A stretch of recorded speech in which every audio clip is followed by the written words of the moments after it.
দক্ষিণের তৃণমূল কংগ্রেস কতটা শক্তিশালী এবং ঐক্যবদ্ধ আপনাদের সবাইকে আজকে যারা এসেছেন, আমাদের দলনেত্রী, আমাদের প্রিয় দিদি, আমাদের দলনেতা, আমাদের প্রিয় সেনাপতি অভিষেক বন্দ্যোপাধ্যায় সবসময় বলেন যে আমাদের দলে কর্মীরাই সম্পদ, এবং আমরাও সেটা মানি।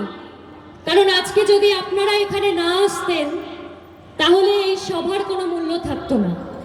সেই জন্য আপনারা যারা আজকে এখানে এসছেন, পঞ্চায়েত, ওয়ার্ড, সর্বস্তরে তৃণমূল কংগ্রেসের আমার সহকর্মীরা, তাদের সবাইকে এই মঞ্চ থেকে আমি নতমস্তকে আমার প্রণাম জানাই এবং আপনাদের সবাইকে আমি কৃতজ্ঞতা ধন্যবাদ জানাই যে আপনারা এসে আজকের এই জনসভাকে সফল করে তুলেছেন।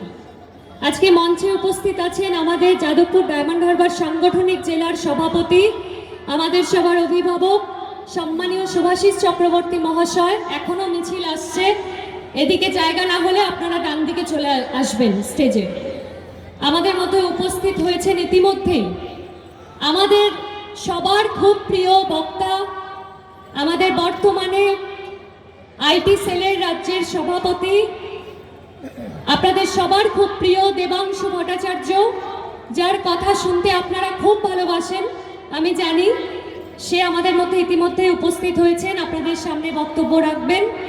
আমাদের মধ্যে উপস্থিত আছেন আমাদের আরও একজন টাউন তৃণমূল কংগ্রেসের সভাপতি, যিনি না থাকলে কোনো প্রোগ্রামই হয়তো এতটা সফল হতো না, এবং কোনো রকম মিটিং মিছিল পার্টির কোনো প্রোগ্রাম হলে যে 10 দিন 15 দিন আগে থেকে যার ঘুম চলে যায় কী করে সেই প্রোগ্রামকে সুন্দরভাবে সফল করতে হবে, এবং দলের প্রতি যার এই অবদান, সেই শিবনাথ ঘোষ, তাকে আমি আমার সম্মান এবং প্রণাম জানাই।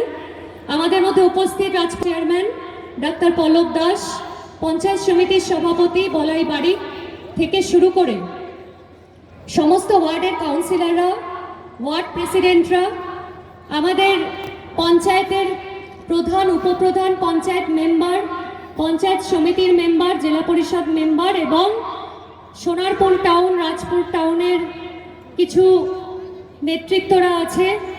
আমি এখানে দেখতে পাচ্ছি সোমনাথ আছে, গুড্ডু আছে, দাদা আছে, অনিমাদি আছে, আমাদের আরও অনেকে আছে, হয়তো আলাদা করে নাম বলতে গেলে অনেক সময় চলে যাবে।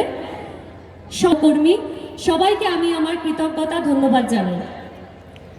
আজকে আমাদের এই জনসভা আপনারা জানেন তার মূল উদ্দেশ্য কি। যারা সারা বছর পড়াশোনা করে, যার প্রতিবাদে আজকে আমাদের এই জনসভা। আমরা তৃণমূল কংগ্রেস পরিবারের সদস্য, আমরা সারা বছর পড়াশোনা করি, আমাদের পরীক্ষার সময় টুকলি করতে হয় না, আমরা এমনি ভালো রেজাল্ট করে পাশ করি। কিন্তু যারা সারা বছর পড়াশোনা করে না, তাদেরকে তো কারচুপি করতেই হবে। যারা মানুষের জন্য কোনো কাজ করে না, যাদের মানুষের সঙ্গে কোনো যোগাযোগ নেই, তাদের সেই টুকলি আর কারচুপির নাম হলো এসআইআর। চক্রান্ত এবং ষড়যন্ত্র, অর্থাৎ বাংলার বৈধ ভোটারদের নাম ভোটার লিস্ট থেকে বাদ দেওয়ার চক্রান্ত, এবং বেছে বেছে তৃণমূলের যারা ভোটার তাদের নাম বাদ দেওয়ার চক্রান্ত। অর্থাৎ চুরি করে, কারচুপি করে মহারাষ্ট্র জিতেছে, দিল্লি দখল করেছে, বিহার দখল করেছে, এখন নজর পড়েছে বাংলার দিকে, যে কারচুপি করে, ষড়যন্ত্র করে বাংলাকে দখল করবে। কখনো হবে না, এটা বাংলা। আমাদেরকে মনে রাখতে হবে যে এই বাংলার মানুষ লড়াই করতে জানে, এই বাংলার মানুষ লড়ে নিতে জানে, আর বাংলার মানুষ কখনো মাথা নত করতে শেখেনি, কোনোদিন মাথা নত করবেও না।